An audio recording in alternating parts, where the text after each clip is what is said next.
Boa noite, turma. Tudo bem? Então, mais uma vez aqui para a nossa segunda aula sobre as questõezinhas do Enem, do projeto Pré-ENEM do IFMA Campus Codó. Ok? Então, na aula passada, nós trabalhamos alguns pontos interessantes sobre as transformações da matéria. Então, a gente vai seguindo, dando continuidade com esse assunto. Hoje a gente vai apresentar somente 5 questõezinhas, tá? A aula passada a gente foi um pouquinho extenso, botou umas 11 questõezinhas, né? Mas hoje a gente vai somente 5 questões. Lógico que a gente vai trabalhar com bastante calma. Okay? Então, importante, sempre, turma, sempre revisem, tá? Sempre estudem. A dúvida que você tem de algum termo que a gente falar na aula de hoje, vocês anotem, tá? Então, assistam a aula sempre anotando, fazendo anotações, colocando suas dúvidas principais. O intuito é isso, é a gente sempre revisar, sempre descobrir termos novos, tá? Ficar mais atento ao que as questões do Enem pedem, como elas trabalham, ok? Então, esse é o intuito. A gente vai ser bem direto hoje, trabalhar sobre algumas questõezinhas sobre estrutura atômica, modelos atômicos, algumas aplicações que são importantes. Tá? Então, trouxe questões do Enem, que já trabalhado com isso. Tá? Então, vamos logo para essa primeira. Tá? Então, essa primeira questãozinha aqui, nós temos, ó, questãozinha do Enem de 2019. Tá? Vamos ler aqui o que é que ela pede. Em 1808, Dalton publicou seu famoso livro intitulado Um Novo Sistema de Filosofia Química, no qual continha os 5 postulados que serviam como alicerce da primeira teoria atômica da matéria, fundamentada no método científico. Esses postulados são numerados a seguir. Então, ele dá os postulados, ok, turma? Vamos ver, ele coloca aqui 5 postulados, tá? Então vamos ver o que, é que a questão pede.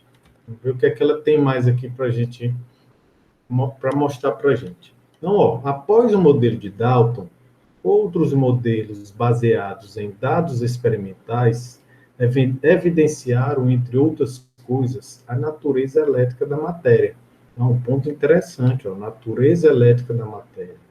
A composição e a organização do átomo e a quantização de energia no modelo atômico. Tá?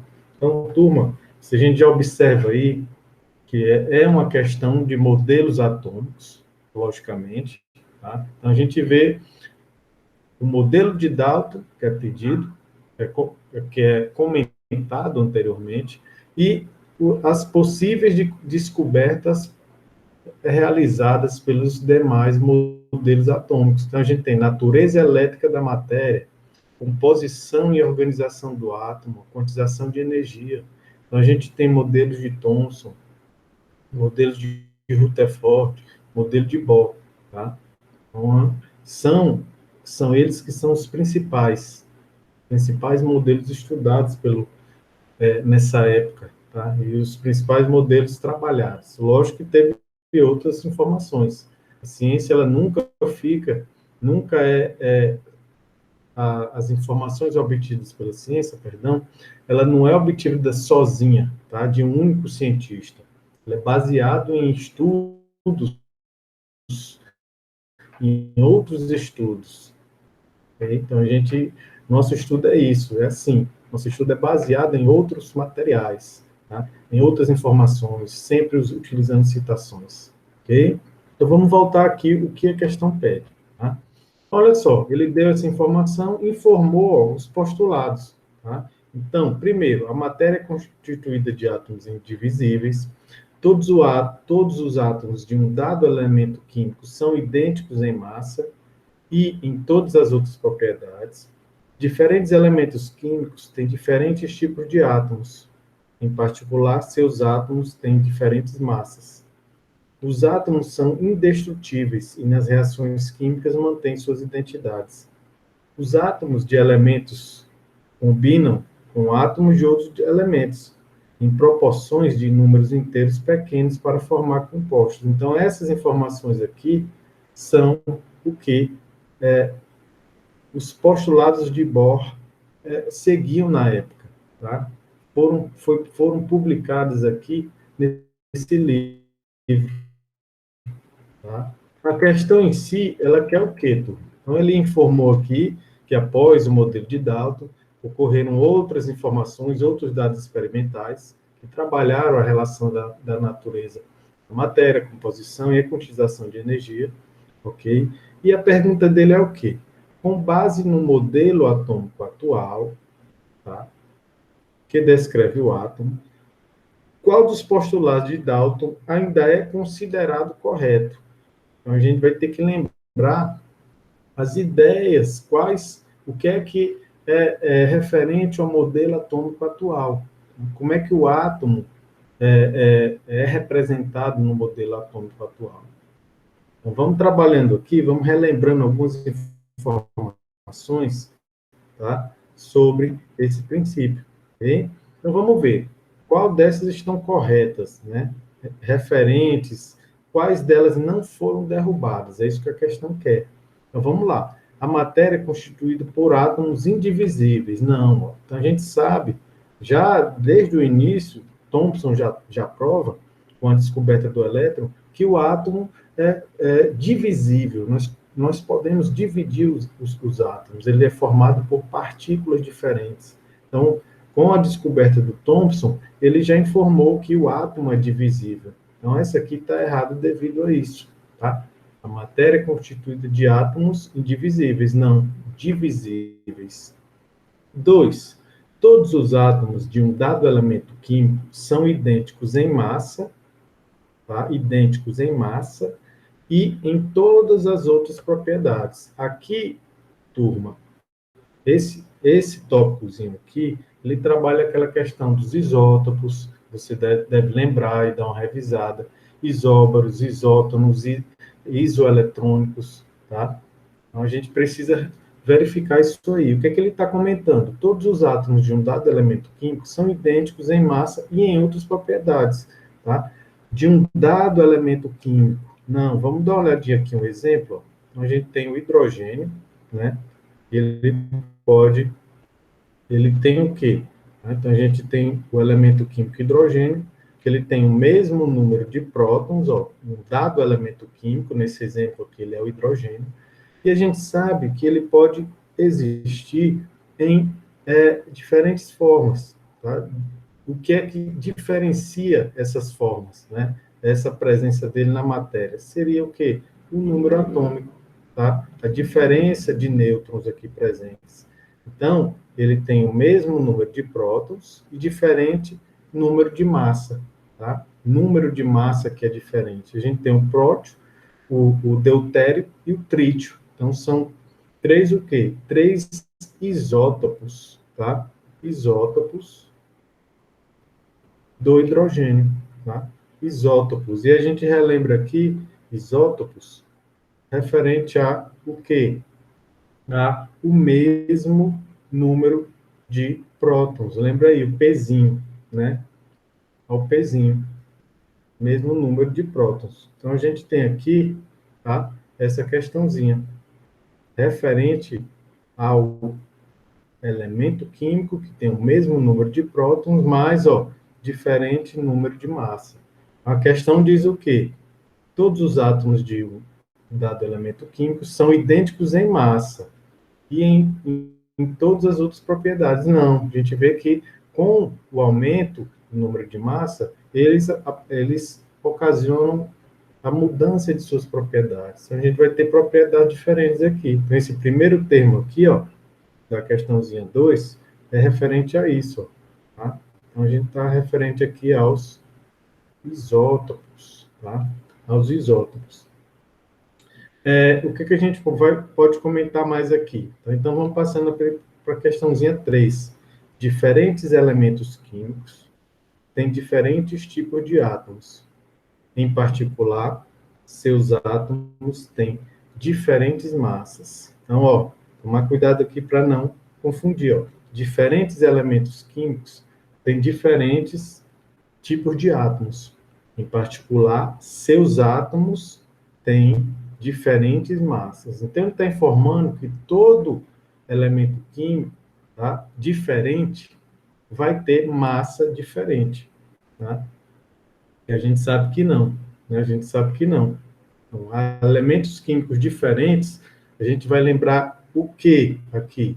A gente vai lembrar aqui dos isóbaros, tá? Isóbaros. Ó, o Azinho, referente ao quê? A número de massa. Então, ó, aqui, para a gente não confundir. Então, os isóbaros são referentes aos átomos que têm diferentes, mesmo número de massa, mas diferentes números de prótons, tá? Então, quais exemplos a gente pode dar aqui, ó? A gente pode dar o cálcio, exemplo do cálcio, e do argônio, tá? Então, ó, ambos vão ter o quê, ó? Mesmo número de massa, tá? Cálcio 20, argônio 18. Olha só, os dois têm mesmo número de massa e são o quê? Elementos químicos diferentes. Tá? Então, essa segunda questão está se referindo a isso. Tá? Isóbaros. Tá? Elementos que têm o quê? Mesmo número de massa e diferentes números de prótons. Na questão, ele diz o quê? Diferentes elementos químicos têm diferentes tipos de átomos. Até aí, legal. Então, ó, cálcio e argônio são diferentes. Em particular, seus átomos têm diferentes massas. Não. Ó, elementos químicos diferentes, ó, podem também ter o mesmo número de massa, que é o exemplo aí dos isóbaros. Ok, turminha? Então, vamos lá. O outro ponto aqui. Os átomos são indestrutíveis e nas reações químicas mantêm suas identidades. Olha só, os átomos são indestrutíveis. Não. Então, já no modelo atômico de Thomson, tá?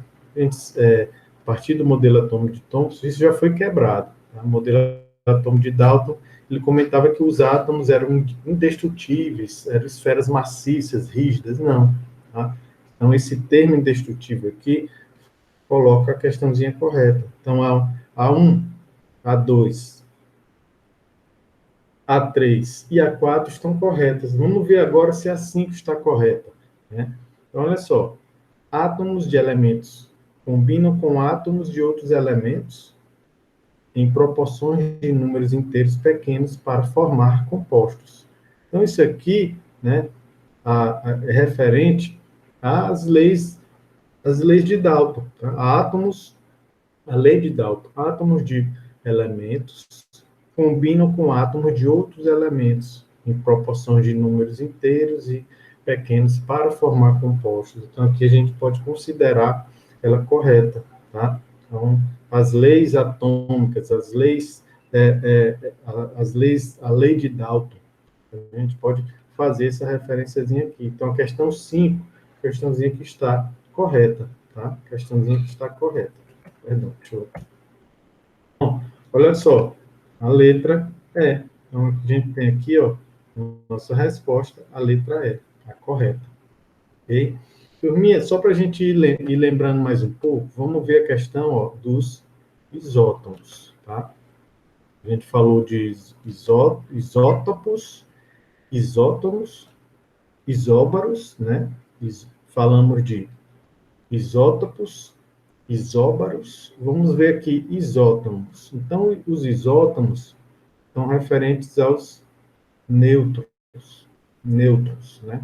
São referentes aos elementos com mesmo número de nêutrons, tá? Mesmo número de nêutrons. Então, qual é o exemplo que a gente pode colocar aqui, tá?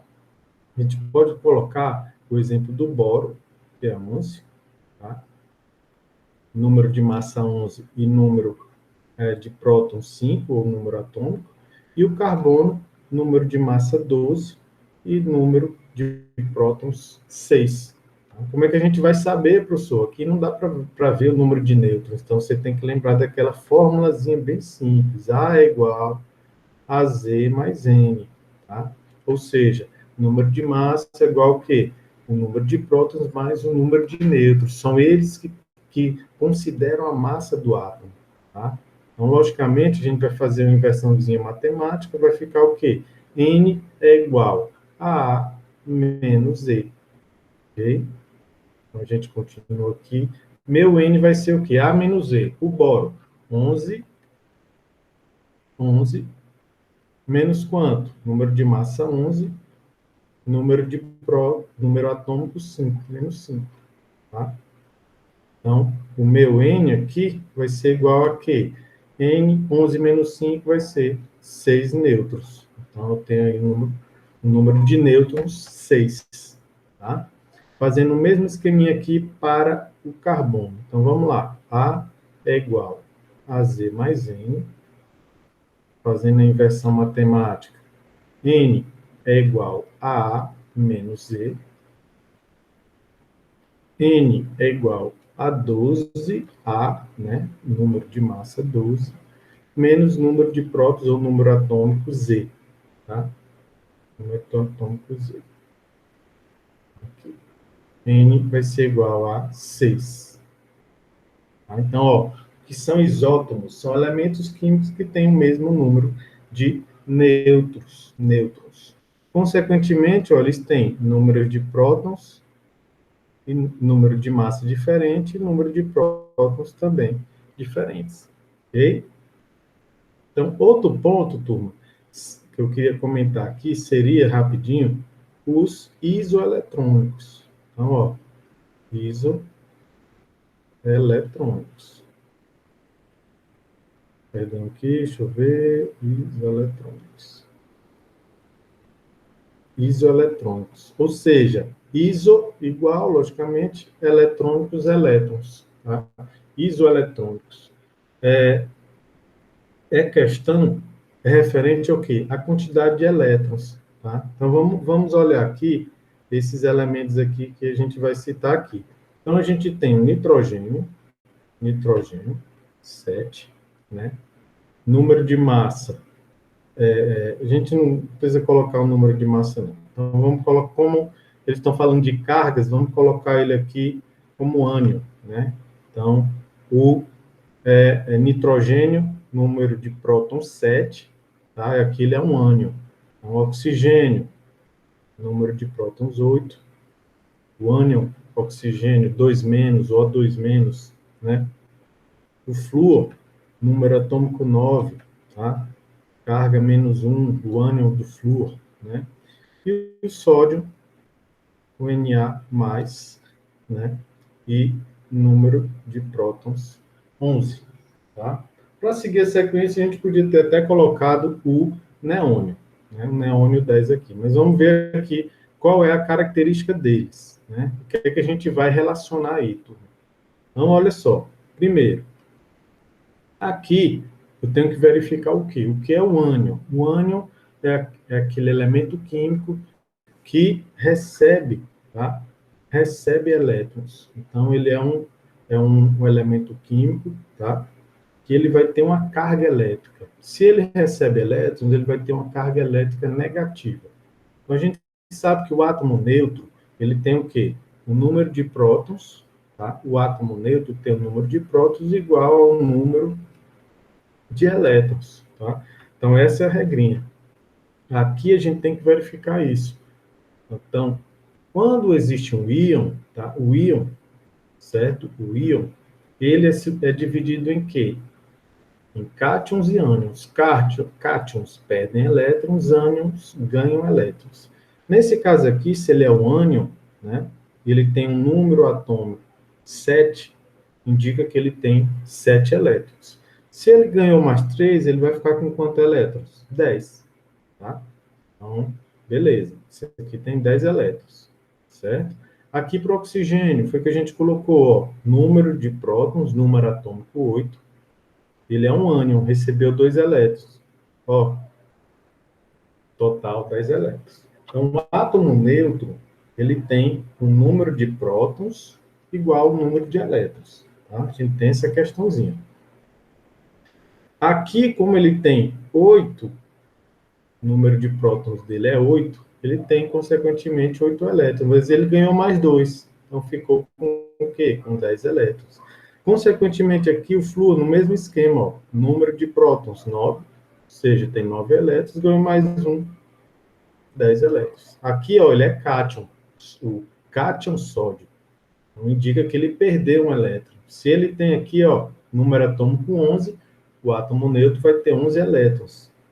Isso aqui, turma, está indicando, ó, que ele está mais positivo. Ele perdeu uma carga negativa. Então, esse maisinho indica que ele perdeu uma carga negativa. Então, perder um elétron, o número de elétrons dele vai ser 10. Então, esses são os isoeletrônicos. Nossa questãozinha é letra E, tá? Mas é bom a gente sempre dar fazer essa lembrança, essa revisãozinha sobre os modelos atômicos.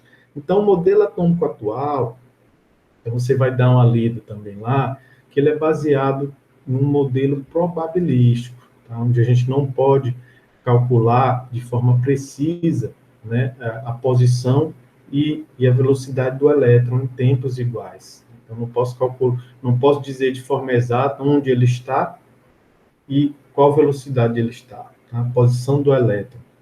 A gente é referente a isso, tá? O princípio da incerteza de Heisenberg, tá?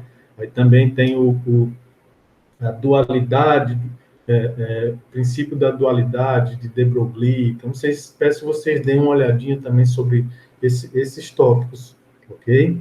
E a, a equação de Schrödinger, né? Também é comum, né? São esses três que descrevem o modelo atômico atual, tá? São baseados, né, nesses três modelos. Então, vamos lá. Questão 2. Os raios catódicos, vamos acelerar. Os raios catódicos passam através de um orifício no anodo e continuam o percurso até a próxima extremidade do tubo. Então, se você dá uma olhadinha aqui para isso aqui, você pode relembrar lá de quem? Lá do modelo atômico de Thomson, que ele fez esse exemplozinho aqui, ele fez esse aparato, ele trabalhou com esse aparato. Tá? Então, já veio aqui, já lembra lá do modelo atômico de Thomson. Tá? Então, vamos dar continuidade.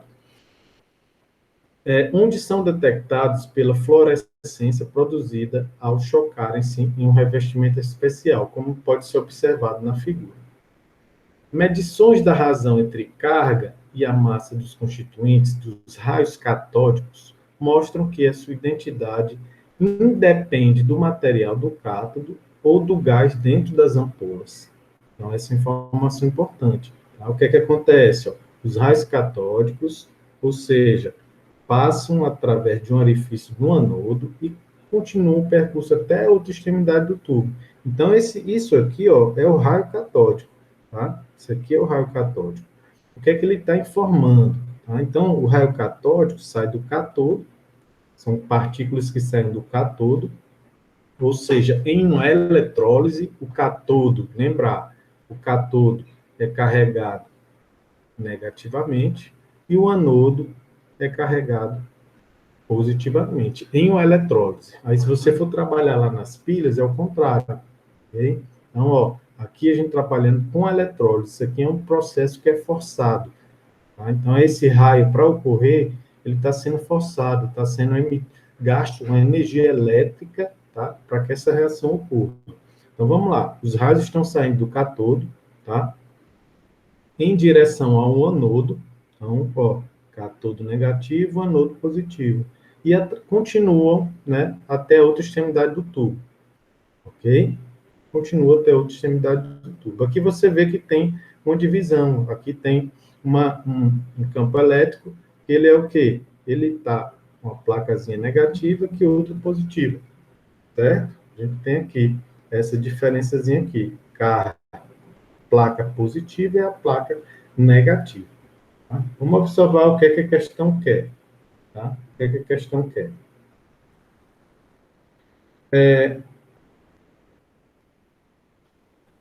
Essa radiação invisível detectada nas ampolas é constituída por. Tá? Então, a questão, ela colocou toda essa informação aqui, mas ela só quer saber que tipo de partículas são essas. Então, você sabendo que é o modelo atômico de Thomson, entendendo o princípio todo dele, você já mata a questão. Tá? Já mata a questão. Então, vamos ver. Se algo saiu do cátodo e foi para o anodo, se algo saiu da parte negativa e foi para a positiva, está indicando o quê? Que isso aqui que está saindo, né, a carga elétrica dele é o quê? É negativo. Então, algo que sai daqui e vai para o positivo, está sendo direcionado para o positivo, ele tem carga negativa. Então, a primeira informação é essa. E para comprovar ainda, quando os raios passam através do tubo, ele passa por essa placa negativa e por essa positiva e sofre um desvio. Ou seja, ele foi desviado para onde? Ó? A parte positiva da placa. Então, a gente entende que isso aqui é o quê? A partícula é negativa. Então, você tem que lembrar que partículas opostas se atraem, então elas vão na mesma direção, e partículas iguais, por exemplo, duas cargas positivas, né, elas têm a tendência a quê? A se repelirem. Então, é lembrar desse processo. Partículas de cargas elétricas opostas vão se atrair e partículas de carga elétricas iguais vão o quê? Vão se repelir. Ok? Então, aqui a gente já tem o quê? Uma característica de que os raios têm uma carga negativa. Primeiro ponto. O que, é que a gente pode observar aí? Tá? Então, vamos lá. Vamos tentar excluir aqui. O que, é que a gente pode excluir? Cátions. Lembrar, cátions, ó, que a gente conversou, ó, são partículas carregadas positivamente. Tem uma quantidade de elétrons menor, perdeu elétrons. Prótons são as partículas que estão presentes no núcleo, de carga positiva, tá? E partículas alfa, lembra aí, partículas alfa, ela tem número de próton 2, número de massa 4 e tem carga 2+. Então, ó, a carga dela também é positiva. Então, a gente já pode excluir, ó, esses três, tá? Por quê, professor? Porque aqui a gente comprovou no experimento que a carga elétrica a carga do raio catódico é negativa. Sobrou o quê? Sobrou ânions e elétrons. Então vamos ver. Turma, para a gente matar, lógico que já está na cara que a questão a resposta já está na cara. Mas a gente precisa informar o quê? Que tirar algumas dúvidas. O que é que vai fechar a questão? Tá? Olha só, o que ele diz aqui. Mostram que a identidade, tá? Mostra que a identidade desse raio catódico independe do material do cátodo ou do gás dentro das ampolas. Então, ele quer dizer o quê?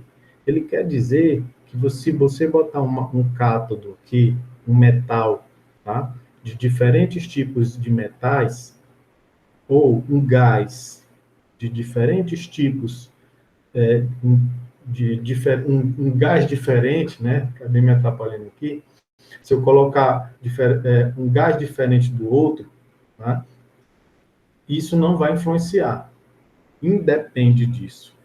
Tá? Independe do material do cátodo. Eu posso botar um cátodo de ferro, posso colocar um cátodo de cobre, né? Um cátodo de platina, de alumínio, por aí vai. Vai ter o mesmo comportamento aqui. Ou seja, o raio catódico vai continuar sendo produzido. E também do gás dentro das ampolas. Posso colocar o gás nitrogênio, o gás oxigênio, o gás cloro, flúor, né? Então, isso aí já mata a questão, tá? Por quê? Porque ânions, né? Ânions, tá? Os gases, eles podem formar ânions. Então, ó, eu posso ter um ânion do gás cloro, o Cl-, né? Eu posso ter o ânion do gás flúor, que é o F-, né? Eu posso ter os gases NO3-, NO2-, tá? Nitritos e nitratos. Eu posso ter o ânion SO4 2-, tá? PO4 3-, Então, a gente pode ter essa relaçãozinha. Deixa eu só apagar esse último aqui. A gente pode ter essa relaçãozinha. O ânion PO3-, que a gente trabalha muito, turma, na, quando vai trabalhar a parte de funções inorgânicas, né? Na formação dos sais. Então, a gente tem alguns ânions presentes, ok? Então, o que é que a gente observa? Os ânions, são, totalmente diferentes, tá? Então, ele independe do material. Então, não dá para a gente ter um ânion aqui presente que não fosse proporcionar características diferentes aí. Isso aqui, a nossa questãozinha, fala dos elétrons, tá? Dos elétrons. Então, a gente relacionou, a gente sabe, já mataria a questão, turma, que se você conhecesse já conhecendo, lógico, o modelo atômico de Thomson, você já mata a questão. Elétrons, ele descobriu os elétrons, tá? Então, vamos lá, mais uma questãozinha aqui também de estrutura atômica. Por ter a camada de valência completa, alta energia de ionização e afinidade eletrônica praticamente nula, tá? Considerou-se por muito tempo que os gases nobres não formariam compostos químicos. Quem? Os gases nobres, tá? Então, questãozinha, 2019. Porém, em 1962, foi realizada com sucesso a reação entre o xenônio, ele coloca a camada de valência aí, e o hexafluoreto de platina. E desde então, mais compostos novos de gases nobres vêm sendo sintetizados, ou seja, produzidos. Tais compostos demonstram que não se pode aceitar acriticamente a regra do octeto, tá? Na qual considera que, numa ligação química, os átomos tendem a adquirir estabilidade, assumindo a configuração eletrônica de gás nobre. Tá? Configuração eletrônica de gás nobre. Ou seja, 8 elétrons na última camada. Dentre os compostos conhecidos, um dos mais estáveis é o difluoreto de xenônio, no qual dois átomos do halogênio flúor, camada de valência, se ligam covalentemente ao átomo de gás nobre para ficarem com 8 elétrons de valência. Então, essa aí é a questãozinha que ele pede, que ele coloca. Tá? Então, ao escrever a fórmula de Lewis do composto xenônio citado, quantos elétrons na camada de valência haverá no átomo do gás nobre?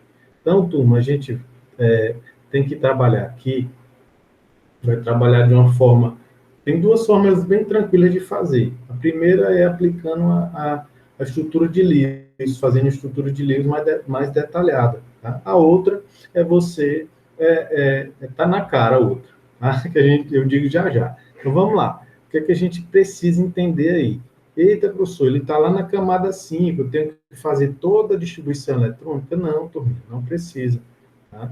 Então, a gente tem que saber qual é o composto. Como ele fala só, camada de valência, camada de valência. Onde é que ocorrem as ligações químicas, turma? Na camada de valência. Então, os elétrons da camada de valência são aqueles que vão fazer as ligações químicas. É isso que a gente precisa entender.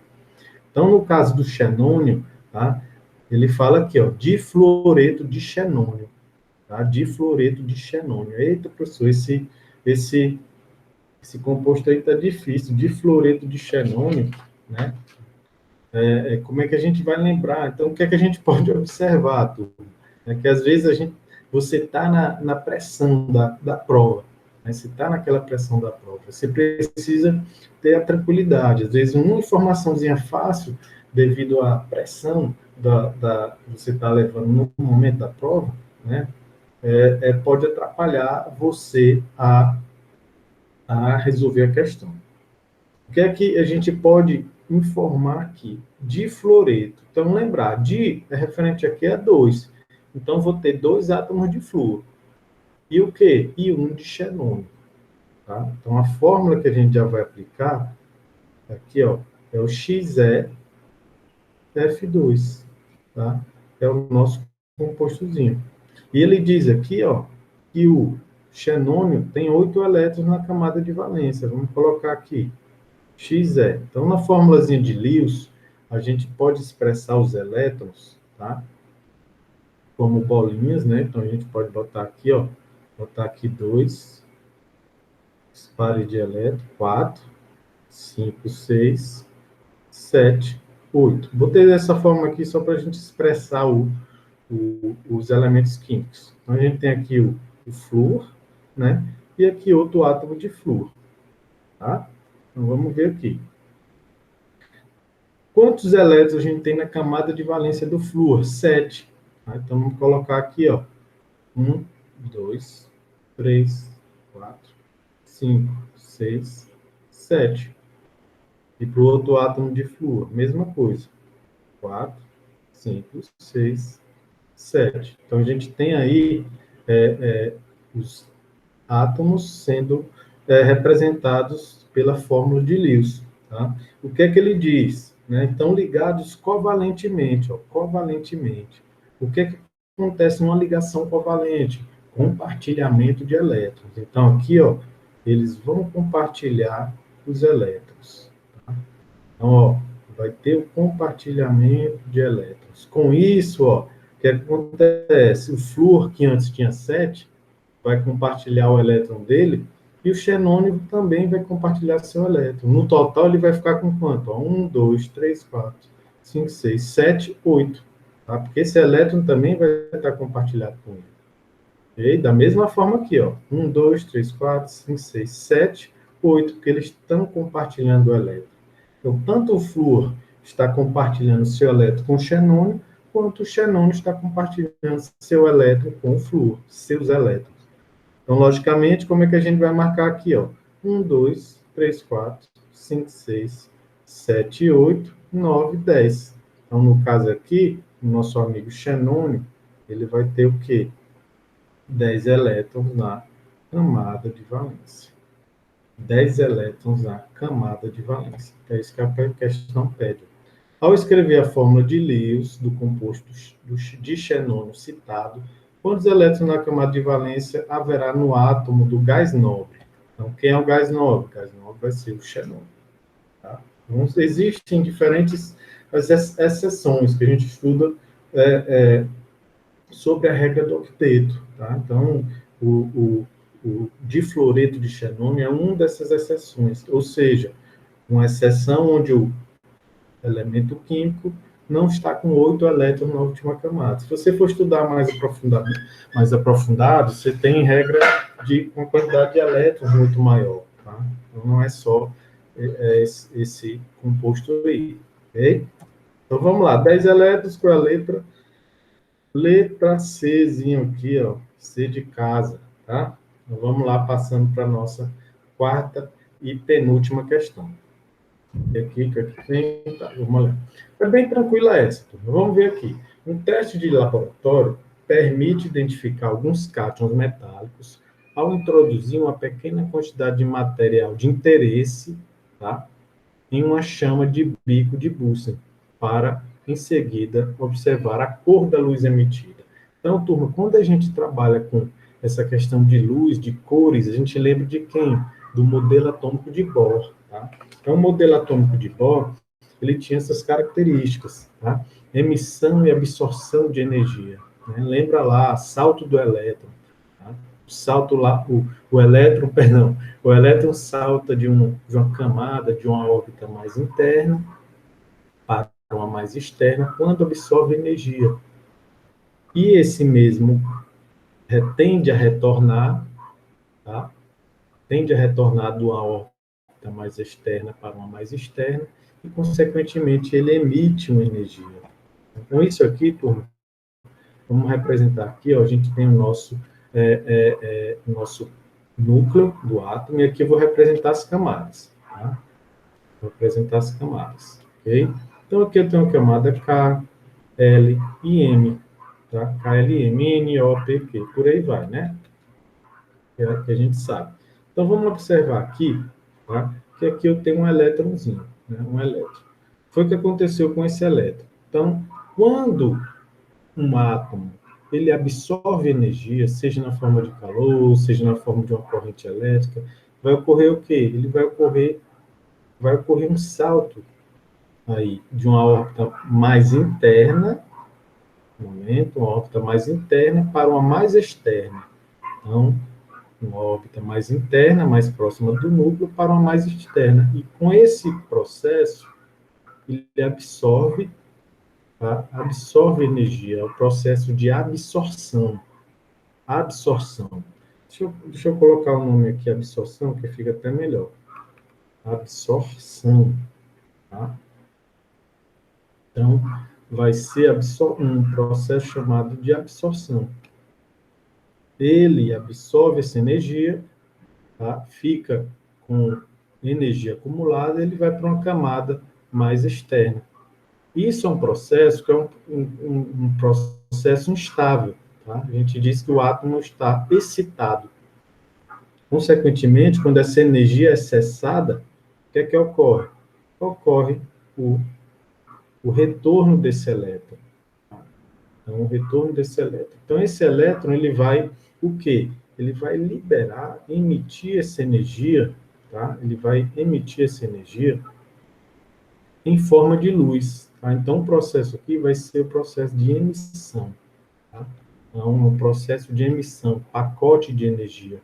Ele vai emitir um pacote de energia chamado de fóton, que a gente sabe, né? Que é um pacote de energia que vai emitir, tá? Ele pode emitir na faixa do visível. O processo que eu quero que vocês observem é esse, a absorção e emissão. É isso que ocorre no modelo atômico de Bohr. Tá? O modelo atômico de Bohr trabalha dessa forma. Tá? Trabalha dessa forma.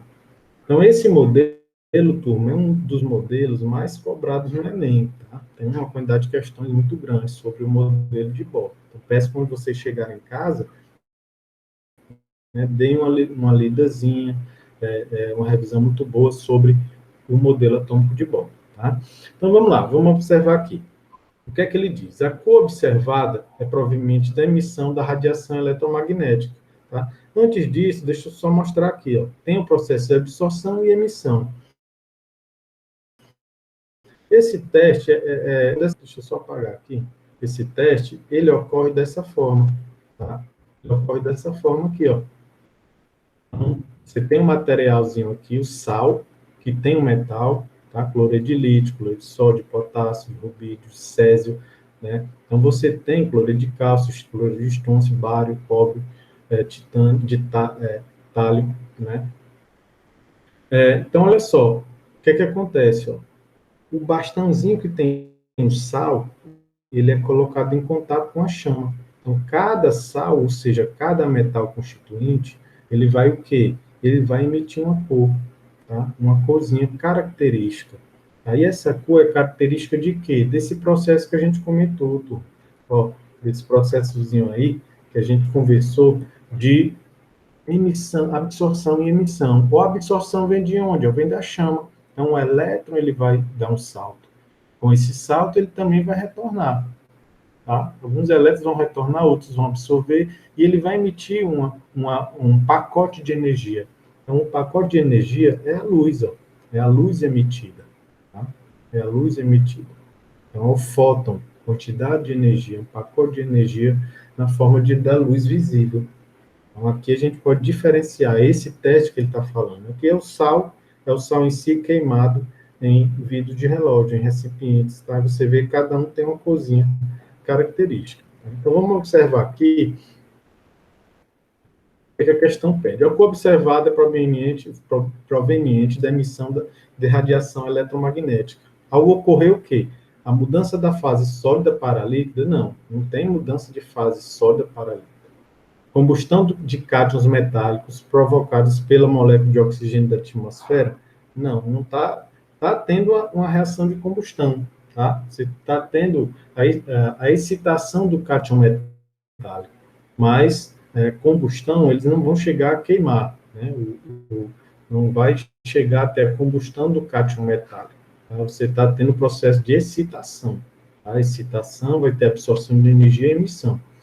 Diminuição da energia cinética dos elétrons em uma órbita, em uma mesma órbita na eletrosfera atômica. Não, aqui já viajou, tá? Então, ó, diminuição da energia cinética, não. Por que não? Porque quando você fornece energia, eles vão ficar mais agitados, tá? Não seria diminuir a energia cinética. Em uma mesma órbita, não. Por quê? Porque ocorre a mudança de órbita, tá? Transição eletrônica de um nível mais externo para outro mais interno na eletrosfera atômica, tá? Olha só, isso aqui fala de transição eletrônica, que a gente conversou. Vamos ver a letra E. Promoção dos elétrons que se encontram no estado fundamental de energia para níveis mais energéticos. Tá? Então, turma, não confundir. Esses dois aqui podem confundir. Mas só o que é que ele pede? Ó? A cor observada é proveniente da emissão da radiação eletromagnética. Então, a emissão vai ser o quê? Então, lembrar, ó, vai ser o quê? Vai ser esse processo aqui de retorno, tá? Órbita mais externa para órbita mais interna. Então, olha só, onde é que fala isso? Transição eletrônica de um nível mais externo para outro mais interno da eletrosfera atômica, do átomo. A nossa letra D, nossa questãozinha. Isso aqui está errado porque é o processo de absorção, tá? Não é emissão, que é absorção. Então, nossa letra D é a nossa questãozinha, tá? Turminha, vamos passando aqui para a última questão. Aqui, turma, a gente tem que verificar o quê? Aqui é uma questãozinha que tem uma leitura que é importante, apesar dela ser 2010, né, bem antiga, mas é uma questão muito interessante e muito boa. A forma dela pode cair novamente, né? Que é um processo que envolve uma questão interdisciplinar, tá? Vocês vão ver. O cádmio presente nas baterias pode chegar ao solo quando esses materiais são descartados de maneira irregular no meio ambiente. Então, ele fala do meio ambiente, ó, descarte. Então, ele é muito utilizado em baterias, né? Bateria de celulares também, né? Antigamente era muito utilizado. E hoje também. Então, ou quando são incinerados. Diferentemente da forma metálica, os íons cádmio 2+, são extremamente perigosos para o organismo, pois eles podem substituir os íons Ca2+, do cálcio 2+, ocasionando uma doença degenerativa nos ossos, tornando-os muito porosos e causando dores intensas nas articulações. Eles também podem ainda inibir enzimas ativadas pelo cátion zinco 2+, que são extremamente importantes para o funcionamento dos rins. Então, turma, tem 2 pontos importantes aí, ó. Ele vai substituir o cálcio e pode substituir o zinco, tá? Então, isso pode ocasionar danos ao nosso organismo. A figura mostra a variação do raio de alguns metais e seus respectivos cátions, tá? Então, lembrar, turma, aqui, ó, é o elemento neutro, tá? Aqui ele tá, é o elemento neutro. O número de prótons é igual ao número de elétrons. Aqui, ó, ele fala do raio. Então, esse raio é o quê? É o tamanho do átomo, o raio atômico, tá? Então, é referente ao raio atômico. Então, ele forma o tamanho, 197 picômetros, 191, 152, 143, 137. Ele colocou aí de diferente o sódio e o alumínio, né? A mais. Então, ó, colocou o tamanho do átomo de cada um, o raio atômico, né? E colocou aqui os valores, né? Desses raios atômicos de cada elemento excitado. Okay? Então, lembrar, o átomo neutro, o número de prótons é igual ao número de elétrons. Aqui ele coloca o que, Arthur? Coloca o raio iônico, ou seja, são esses elementos, tá, com seus respectivos cátions, ou seja, eles perderam elétrons. Lembra que quando perde elétrons, ocorre um desequilíbrio de cargas. A carga positiva vai ficar mais intensa, carga nuclear efetiva vai ficar mais intensa, porque você tem mais prótons e menos elétrons. Você tem um desequilíbrio, tá? De cargas. Então, aqui eu indico o cálcio, indica que ele perdeu 2 elétrons. Tá? Então, perdeu 2 elétrons, ó. Perdeu 2 elétrons. Então, ficou com a carga 2 mais, o cálcio. O sódio perdeu 1 elétron, ó. Ficou com a carga 1 mais. O cádmio perdeu carga elétrica, ou perdeu 2 elétrons, ficou com a carga positiva, 2 mais. Alumínio, carga 3 mais. E o zinco, 2 mais. Ok? O que é que a gente pode observar aqui? A gente observa ó, que o que ele citou, ó, o cálcio, carga 2 mais, o cádmio, carga 2 mais, e o zinco, 2 mais. Tá? Aqui, ó, o sódio vai ser diferente, né? O sódio é 1 mais, e o alumínio é 3 mais. Okay? Então, essas são as informações que ele coloca. Vê o que é que ele informa aqui. Com base no texto, a toxicidade do cádmio, em sua forma iônica, é consequência desse elemento o quê? Né? Então, a gente tem essas informações aí. Tá? A gente está bem o tempo aqui. Na nossa última questão, tá? A gente vai fechar ela aqui. Então, ó, apresentar baixa energia de ionização, o que favorece a formação do íon e facilita sua ligação a outros compostos. Então, o que é que ele está informando? Tá? Com base no texto, a toxicidade do cádmio em sua forma iônica é consequência de quê? Então, no texto, turma, ele colocou, ó, eles podem substituir o cálcio e o zinco, tá? Ele pode substituir o cálcio e o zinco, certo?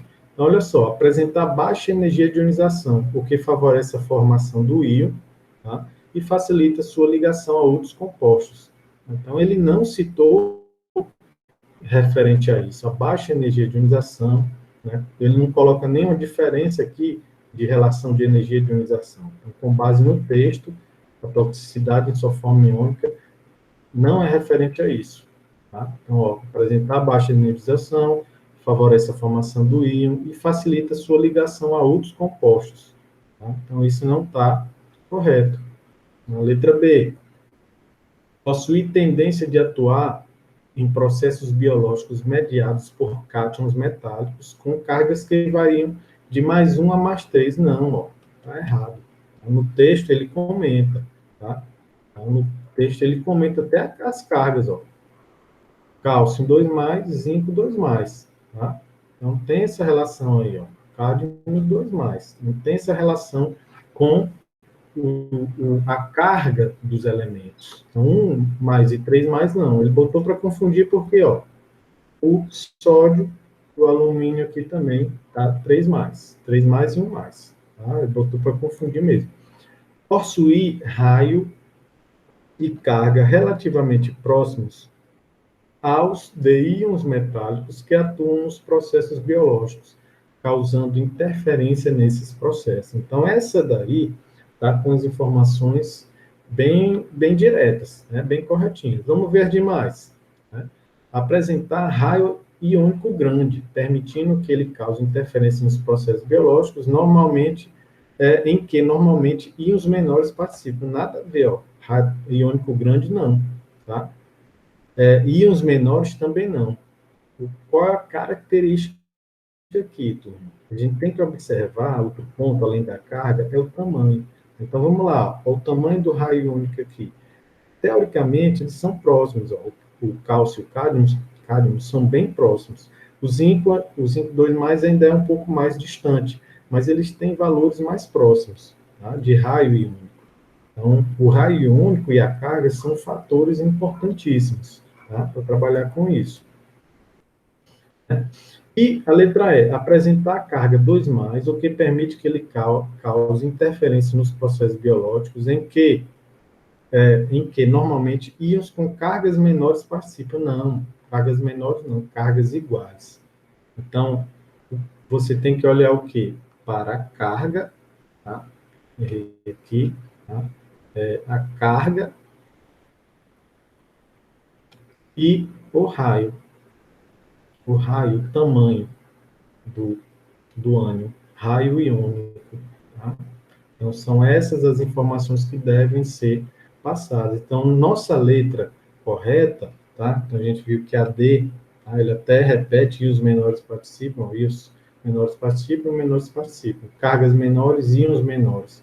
Então, ele colocou essa relação, carga aqui, ó, e raio iônico. Mas, ó, não responde a nossa questãozinha, ok? Então, olha só, na questãozinha correta, ó, possui raio e carga relativamente próximos aos íons metálicos que atuam nos processos biológicos, como quem? O zinco e o cálcio. Foi o que aqui é falado no texto. Ó. Possui raio e carga relativamente próximo. Foi isso que foi trabalhado no texto. Essa questãozinha é antiga, mas é muito boa. Tá? É bom para a gente trabalhar essa variação. Tá? Olha só, raio iônico, raio, tá? Raio. E o quê? E carga. Raio e carga. Ok, turminha? Então, hoje a gente vai terminar um pouquinho, apesar de ser 5 questões, né? A gente termina um pouquinho mais cedo. Estudem bastante, tá? Revisem, turma, tá? Então, a gente precisa desse apoio de vocês. Aqui a gente está só passando, vê que o tempo é muito curto, e é um assunto que é longo, estrutura atômica. Então, a gente coloca ele de uma forma mais resumida possível, colocando os pontos mais importantes. Então, fiquem com Deus, tá? Desejo aí um ótimo resto de semana, bons estudos e continuem se cuidando, tá? Continuem se cuidando.